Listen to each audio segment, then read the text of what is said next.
The date looming on every calendar in the offices of the Women's National Basketball Association and the Women's National Basketball Players Association was not a holiday. It was not the All-Star break, and it was not the start of the playoff push. It was March 10th. To the casual fan scrolling past headlines in late February, that date meant nothing. But to the 144 players on rosters, the 12-team owners in the boardrooms, and the front offices of two expansion franchises in Toronto and Portland who had paid nine-figure sums to join the league, March 10th represented a precipice. It was the absolute, non-negotiable final deadline to ratify a new collective bargaining agreement if the 2026 season was to tip off on time in May. Behind the scenes, the machinery of the league had ground to a complete and terrifying halt. Free agency, the lifeblood of roster construction, was frozen. The college draft, scheduled for April, existed in a state of quantum uncertainty. Teams couldn't plan for picks if they didn't know their salary cap situation. Training camp flights were unbooked, hotel blocks were on hold, and the two newest franchises in the league, entities that had paid hundreds of millions of dollars for the privilege of existing, had exactly 0 players under contract. The situation was, by every measure, an impending catastrophe. The league and its players were locked in a bitter, public, and increasingly personal war over a new CBA. The owners, projecting nearly $500 million in operational losses, were demanding financial restraint. The players, watching the league's popularity explode and revenue streams multiply, demanded a fairer share of the pie. The gap between them was less a crack and more a chasm, and it seemed destined to swallow the most anticipated season in WNBA history. And then Caitlin Clark picked up the phone. What happened in the 72 hours that followed was not just a negotiation, it was a seismic shift in the balance of power in professional sports. It was a moment that redefined what it means to be a superstar. It was, without exaggeration, the save of a season, a league, and potentially an era. To understand how the WNBA arrived at the brink of self-destruction, you have to rewind the clock not just months, but years. The league had been operating under a CBA that was ratified in 2020. At the time, it was heralded as a landmark deal. It secured increased salaries, better travel conditions, and maternity benefits that set a new standard for women's sports. But the landscape of 2020 bore no resemblance to the landscape of 2026. The catalyst for this tectonic shift had a name: Caitlin Clark. Her arrival in the league following a record-shattering college career did not just open a door, it kicked down the entire wall. Television ratings that had been respectable for a niche sport suddenly rivaled men's college basketball championships. Arena after arena sold out, not just in the traditional hotbeds, but in cities that had never given the WNBA a second glance. Merchandise sales spiked into the millions of dollars. Corporate sponsors who had long treated the WNBA as a diversity checkbox were now falling over themselves to attach their brands to Clark and, by extension, the league she was elevating. The WNBA had overnight become a cultural phenomenon, and with that phenomenon came money, a lot of it. The new media rights deal, negotiated against the backdrop of Clark mania, was eye-watering. The league's valuation of its franchises skyrocketed. The expansion fees paid by Toronto and Portland, reported to be in the range of $100 to $150 million each, were sums that would have been unthinkable just 5 years prior. And that was the problem. The players, led by a hardened and experienced union executive committee featuring veterans like Aja Wilson, Breena Stewart, and Nneka Ogwumike, looked at this explosion of wealth and saw a simple equation: we are the product. We deserve a share of the revenue that reflects our contribution.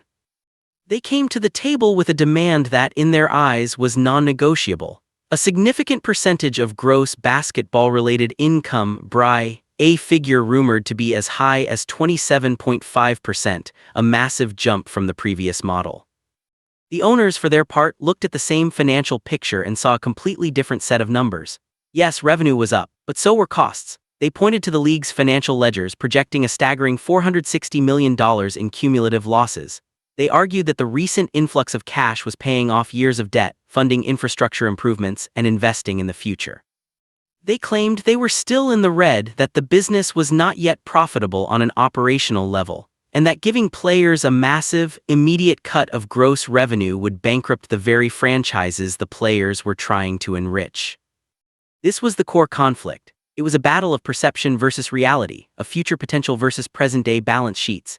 The owners saw themselves as venture capitalists, bleeding money now for a massive payday later. The players saw themselves as the victims of classic corporate exploitation, being asked to subsidize the owner's long-term investment with their short-term sacrifice.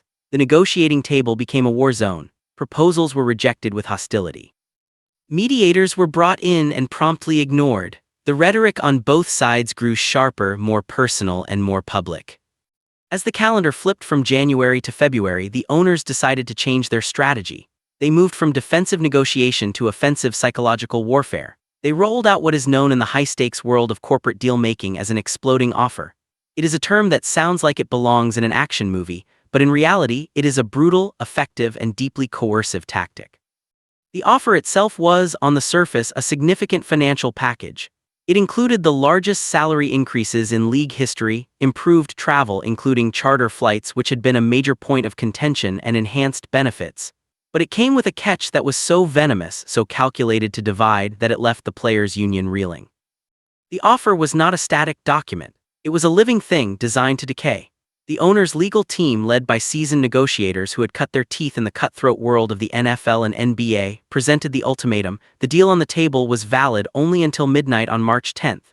Every single day the players' union refused to sign, the value of the offer would decrease. The mechanism was devastatingly simple. On March 11th, the salary cap for each team would drop by $100,000. On March 12th, the improved housing stipends and benefits for players' families would vanish from the proposal. On March 13th, the minimum salaries for rookies and veteran players would be slashed. By March 15th, the charter flight guarantee would be revoked. The offer was a ticking time bomb, and every 24 hours of inaction would cause another wire to be cut, another system to fail. Let that sink in for a moment. The message from the ownership group was not negotiate with us in good faith. The message was get in line, or we will systematically dismantle the best offer you will ever see piece by piece until there is nothing left. To the casual observer, this might seem like the act of petulant billionaires, but to a student of negotiation, it was a masterclass in strategic manipulation. This tactic was not designed to bankrupt the league, it was designed to destroy the union from the inside out. The logic was perverse but flawless. The superstars of the league, the Ja Wilsons, the Breena Stewarts, the Jewel Lloyds, and yes, the Caitlin Clarks, have financial security that extends far beyond their WNBA paychecks. They have six-figure and in some cases seven-figure endorsement deals with Nike, Gatorade, and State Farm. They can afford to sit out a season. They can afford to wait a year, 2 years for the perfect deal. A lockout for them is a financial inconvenience, not a catastrophe. But what about the player on a minimum salary contract? What about the rookie who was just drafted in the second round, the one who doesn't have a sneaker deal, the one who is using her WNBA salary to pay off student loans, support her family, or simply afford an apartment in a city like New York or Seattle? For her, a $10,000 cut in the minimum salary is not a negotiating chip, it is a life-altering event. For her, the loss of a housing stipend could mean the difference between having a safe place to live and couch surfing. The owners knew this. They understood the demographics of their league intimately. They knew that the union's strength came from its solidarity, and the quickest way to shatter solidarity is to introduce fear. The exploding offer was a wedge designed to be driven between the haves and the have-nots, between the superstars on the executive committee and the role players fighting for a roster spot. The message to the role players was clear, whispered through the media leaks and back-channel communications. Your own union leaders are holding out for an extra few percentage points that will mostly benefit them. Meanwhile, we're taking money directly out of your pocket every single day. Do you think a Ja Wilson cares about your housing stipend? She has a house. You need that money to live. Tell her to take the deal. It was a brilliant, cynical, and deeply effective strategy. The unity that had defined the WNBA for years began to show hairline fractures. Tension in team group chats became palpable. Players started asking harder questions of their union reps. The clock was ticking, and with every tick the price of solidarity increased. The players' union, however, believed they had a secret weapon, an ace in the hole that made them immune to the owner's scorched earth tactics. That weapon was Caitlin Clark. The logic seemed unassailable. Caitlin Clark was, by every conceivable metric, the most valuable player in the history of the league. She was not just a player, she was an economic stimulus package. Her arrival had single-handedly triggered the media rights windfall. Her jersey was the best-selling. Her games were the most watched. She was on the cover of magazines, the subject of countless features, the face of major advertising campaigns. The union's strategy, whispered in hushed tones in their strategy sessions, was simple. The owners will never risk losing her. They will never cancel a season that features her. The billionaires need Caitlin Clark more than she needs them. We can wait them out. They will blink. It was a classic leverage play, and on paper, it was perfect. But the owners, led by a coalition of some of the most successful and ruthless business minds in the world, had anticipated this line of thinking. They had no intention of blinking. Instead, they prepared to flip the entire script. The countermove was rolled out not in a formal meeting but through a carefully orchestrated campaign of leaks to trusted sports reporters and business insiders. The narrative shifted. The question was no longer, will the owners cancel the season? It became, who will the public blame when the season is canceled? The owners' messaging was surgical. They began to frame the potential lockout not as a labor dispute but as a betrayal of the fans. They leaked details of their generous offer, emphasizing the raises and benefits that were on the table. They painted the union's demands as greedy and unreasonable. And then, they dropped the final, devastating rhetorical bomb. If this season is canceled, the message went, Caitlin Clark's sophomore year will be erased. The momentum of the last 2 years will be destroyed, and the players' union will be the ones who did it, not us. We offered a deal. They said no. They chose to take the ball home. They chose to deprive the fans of the chance to watch the greatest young star in the world. Suddenly, the leverage had been inverted. Caitlin Clark was no longer a shield protecting the players. She was a weapon being aimed directly at them.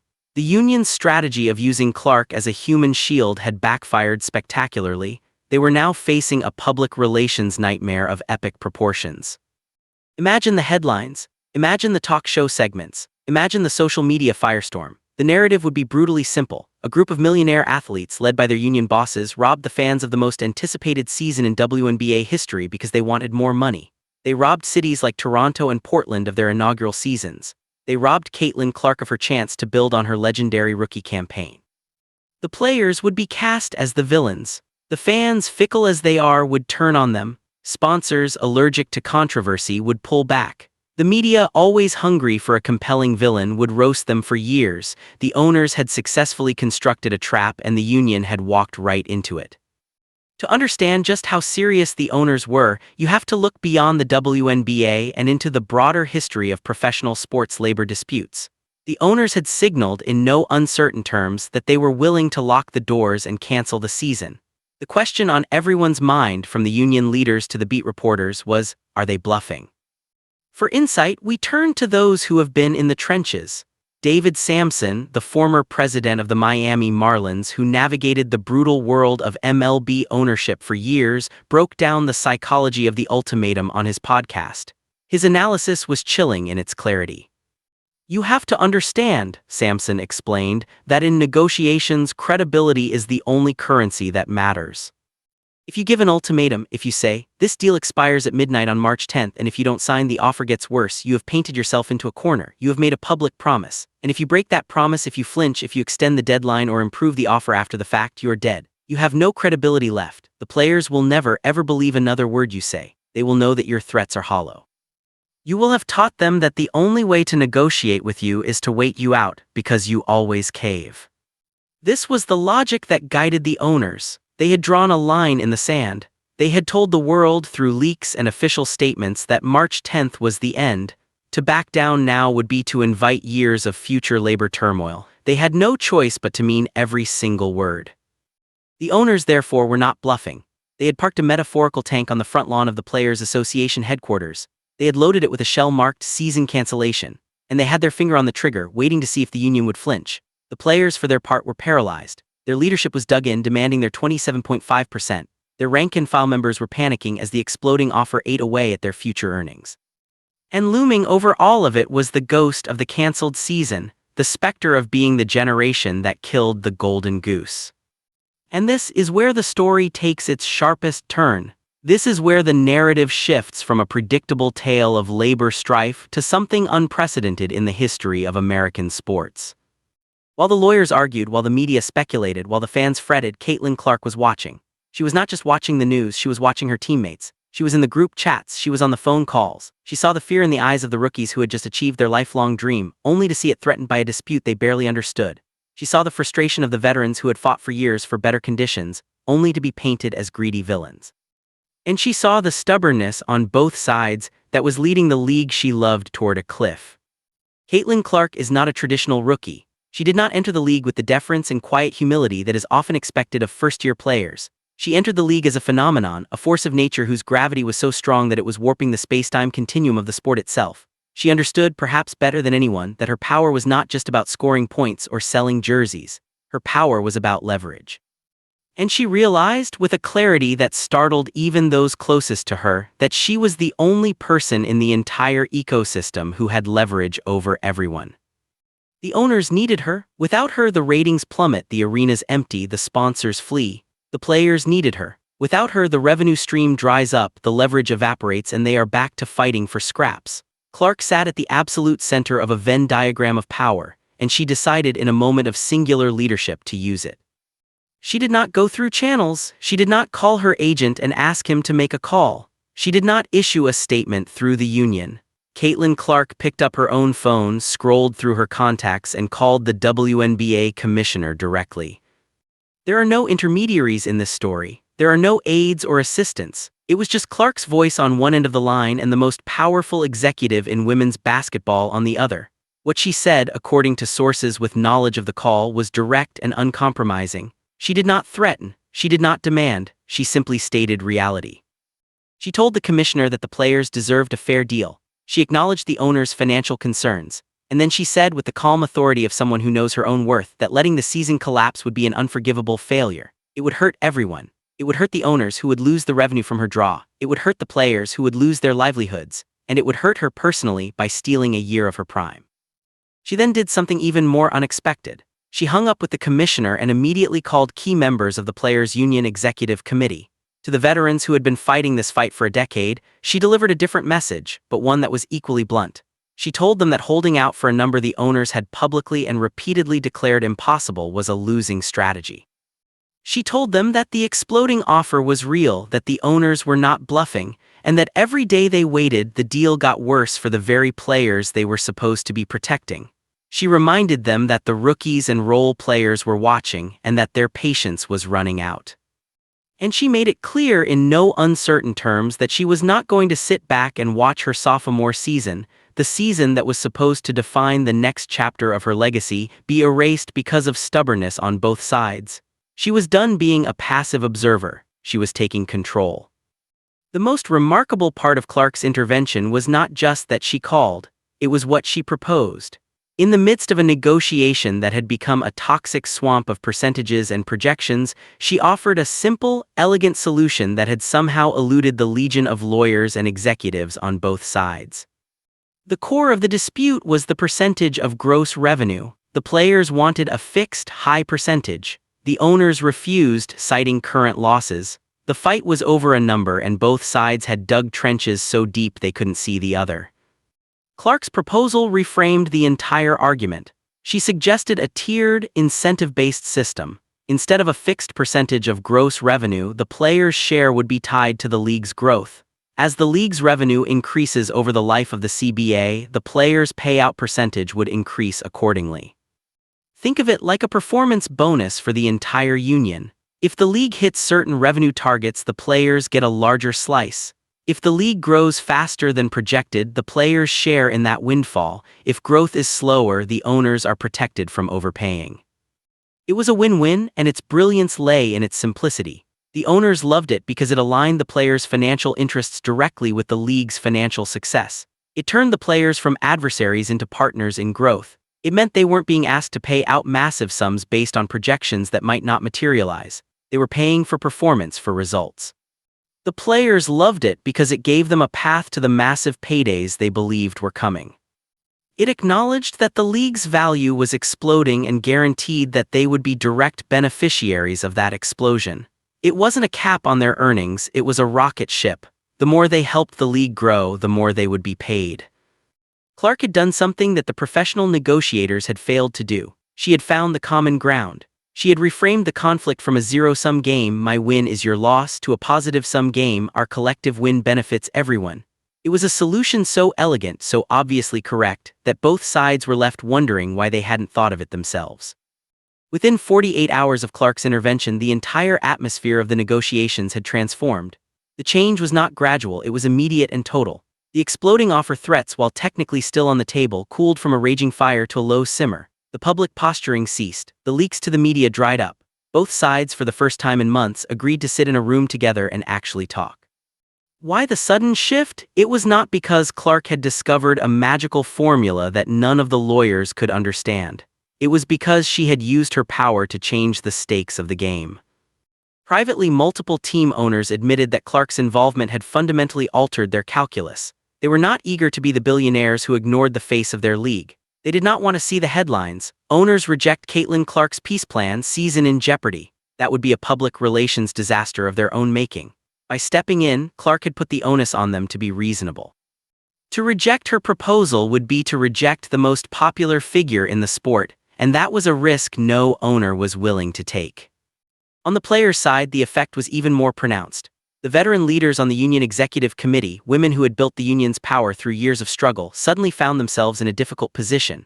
They had been demanding 27.5%. They had painted themselves into their own corner. And now, the most important player in the league was telling them, publicly and privately, that it was time to compromise. To ignore Caitlin Clark was to risk alienating her. And to alienate Caitlin Clark was to risk fracturing the union beyond repair.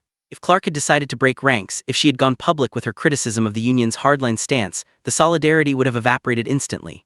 The role players, already nervous about the exploding offer, would have followed her lead. The union leadership would have been left isolated, fighting a battle without an army. Clark's intervention, therefore, was not just a suggestion, it was a mandate. It was a resetting of the power dynamics within the union itself. It signaled that the era of the old guard unilaterally dictating strategy was over. The new center of gravity in the WNBA was Caitlin Clark, and her vision for the future was one of partnership and growth, not trench warfare. As the calendar marches toward March 10th, the mood in the league has shifted from dread to cautious optimism. The framework of a deal is now visible. The tiered revenue system proposed by Clark has become the foundation for a new CBA that is expected to be ratified in the coming days. The implications of this moment extend far beyond the 2026 season.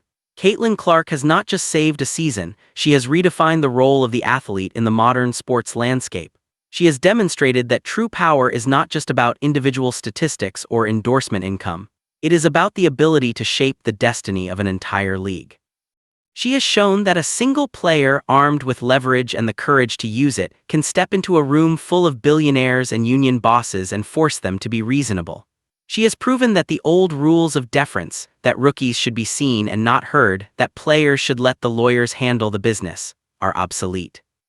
The 2026 WNBA season will tip off on time. The Toronto Tempo, or whatever name they choose, will have a roster. The Portland expansion team will draft its future. Caitlin Clark will take the court for her sophomore campaign, not just as a scoring champion or a Rookie of the Year, but as the woman who saved the league from itself. The legacy of this moment will be written in the years to come. When historians look back at the golden age of the WNBA, they will point to Caitlin Clark's arrival as the inflection point. But they will also point to this negotiation, to those 72 hours in late February when a 24-year-old from Iowa picked up the phone and changed the course of sports history. She did not do it with a crossover dribble or a step-back three. She did it with a phone call, a clear vision, and the unshakable knowledge that when you have the power to save something you love, you have a responsibility to use it. The WNBA was on the brink. Caitlin Clark brought it back, and the season, the league, and the fans will be forever grateful.